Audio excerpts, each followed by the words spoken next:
Hey guys, Happy New Year. I hope last night was fun for you guys, and I hope you have a great 2010. First video of the new year. No pressure, no pressure.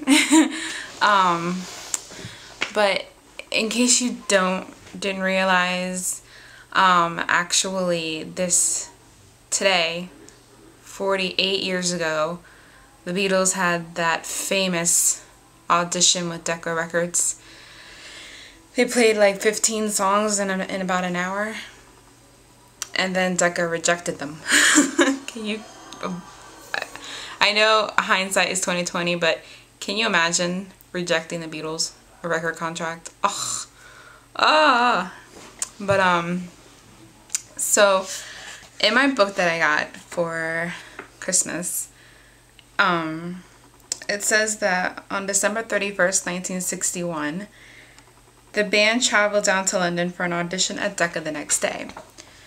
However, and then they had the audition, but it says here that this is how it came about. I'll read you an excerpt from the John, Paul, George, and Ringo, the definitive Illustrated Chronicles of the Beatles. It says, where should I begin? Epstein was an experienced retailer, but green when it came to show business management. He had to pick things up as he went along, which would lead to some woeful deals being done on the Beatles' behalf. But he believed in them, as they believed in themselves, and set about the task of gaining the Beatles an entry into the big time. It looked as though he had struck gold immediately when he got an A&R man from Decca to pay a visit to the cavern. In truth, Decca was paying lip service to an important client, NEM's buying power giving Epstein considerable clout with the record labels. But Mike Smith, the executive dispatched to the far-flung northwestern outpost, actually liked what he saw. The Beatles' performance earned them an audition on New Year's Day, 1962. Unfortunately, they chose the wrong time to have an off day. The group had had a fraught journey in icy conditions, arriving tired and hungry. They were forced to use unfamiliar studio equipment, and the occasion seemed to get to them. Though they failed to recreate the dynamism of their stage show, Smith still prepared to take a chance. There was a contract opening with Decca, but the Beatles weren't the only band up for consideration. Smith had also auditioned Brian Poole and the Tremolos, and would happily have signed both groups to the label. A&R boss, Dick Rowe, who had seen neither group perform, told Smith he could add only one act to Decca's roster. Smith decided to go with the Tremolos, the deciding factor being that the Beatles sounded too much like the Shadows. So, yeah, they got rejected over Brian Poole and the Tremolos. Now, I've also heard that Dick Rowe said to Brian Epstein that guitar groups are on their way out, but I haven't actually found that in anything that I deem official or reliable source. So if you guys could pinpoint to me that information, like a reliable source, not Wikipedia or anything like that, let me know, because I can't find it anywhere, so it makes me want to believe that that's just like a story that's not really true, you know? So yeah, Beatles got rejected 48 years ago by Decca Records. Crazy. Absolute insanity.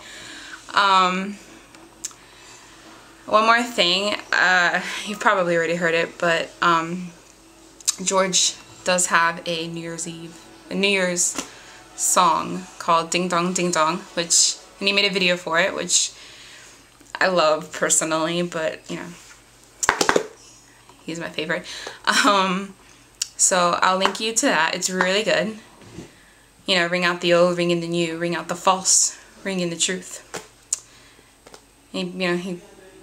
He's in like pirate clothes, and he's also in his Beatles suits, poking fun at that. But it's good. I'm gonna link it to it.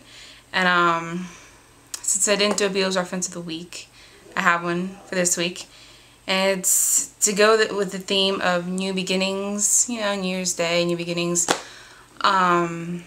Is from an episode of Friends. You know the episode, I don't know if you've seen Friends, but there's a character called Phoebe, and she, in her wedding scene, when she's actually walking down the aisle, they play Here, There, and Everywhere. The instrumental, not the actual Beatles or anybody singing it. It's just instrumental, and it's lovely. And when I first noticed that, it was like, oh, I had to like a little freak out. I was like, oh my god, they're playing Here, There, and Everywhere by the Beatles, oh my god. So yeah. Alright. I'm gonna go now, and I'm sorry this is up a little late. Busy. I'll see you guys next week. Bye.